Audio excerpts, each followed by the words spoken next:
Assalamualaikum warahmatullahi wabarakatuh. Saya Nikmati Isba Purwanitias akan menyampaikan hasil kajian saya terkait pendekatan reformasi kurikulum multikultural. Hal ini merujuk pada pemikiran James Bank yang terdapat pada buku Multicultural Education, Issues and Perspective. Saat ini kita ketahui bahwasannya pendidikan sedang dihadapkan pada tantangan yang besar. Bagaimana menciptakan kurikulum yang inklusif, adil, dan mampu merespon realitas sosial yang multikultural? Banyak sekolah yang masih menjalankan pendidikan yang bias terhadap budaya dominan atau budaya mayoritas, tanpa menyadari bahwa penting keberagaman dalam membentuk karakter dan kesadaran sosial siswa yang diselipkan dalam kurikulum. Di tengah kondisi ini, maka kurikulumnya James Bank atau pemikiran James Bank ini sangat relevan, khususnya dalam buku Multicultural Education ini, yang menjadi sumber utama kajian saya dalam kepenulisan ini. Merujuk pada teori James Bank tadi, pendekatan ini menjadi solusi atas berbagai persoalan atas ketidaksetaraan dalam pendidikan kita. Terkait hal itu terdapat 4 pendekatan reformasi, yakni dalam teori James Bank sendiri, perihal reformasi kurikulum dibagi menjadi 4 pendekatan yang bertahap. Yang pertama terdapat pendekatan kontribusi. Pendekatan ini merupakan tahap awal di mana kurikulum hanya menambahkan tokoh dari kelompok minoritas atau peranan budaya tertentu, atau bisa juga dengan tokoh-tokoh pahlawan. Pendekatan ini bersifat simbolik, belum menyentuh struktur dari kurikulum, tidak merubah kurikulum dasar dari kurikulum yang ada. Kemudian berlanjut pada pendekatan aditif atau pendekatan tambahan.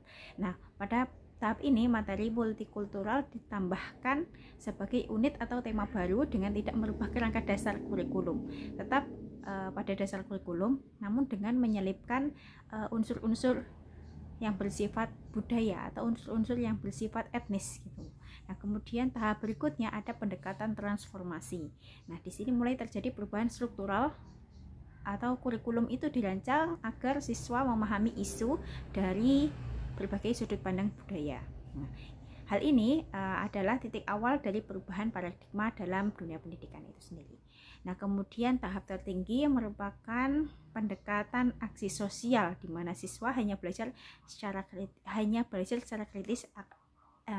mana siswa tidak hanya belajar secara kritis, namun juga didorong untuk bertindak terhadap isu-isu sosial yang ada. Apa tujuannya? Untuk membentuk siswa sebagai agen perubahan sosial.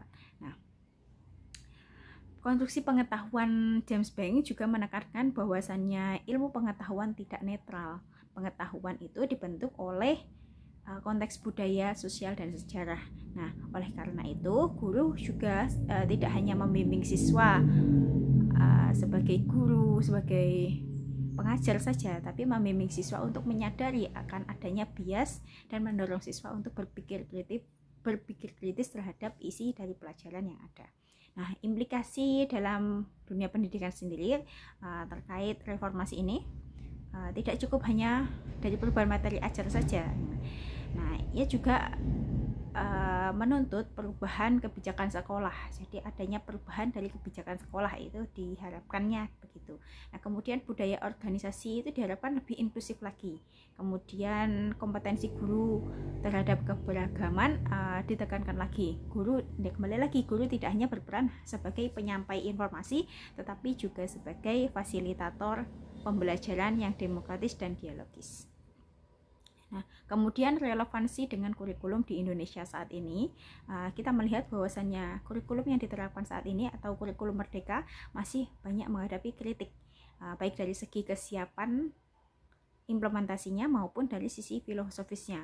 Belum ada evaluasi yang akademik secara menyeluruh, dan seringkali realitas sosial siswa belum sepenuhnya dijadikan dasar dari kurikulum. Dari sinilah pendekatan James Bank itu dapat dijadikan kerangka solusi yang sistematis dan progresif. Kesimpulannya, reformasi kurikulum multikultural adalah jalan menuju pendidikan yang adil, kritis, dan manusiawi. Kurikulum bukan hanya sekedar konten, akan tetapi terkait nilai, keadilan, dan kemanusiaan. Mari kita dorong sistem pendidikan yang tidak hanya cerdas secara akademis, akan tetapi secara sadar budaya, toleran, dan sehingga mampu membentuk warga dunia yang bertanggung jawab. Nah, sekian dari saya. Terima kasih. Wassalamualaikum warahmatullahi wabarakatuh.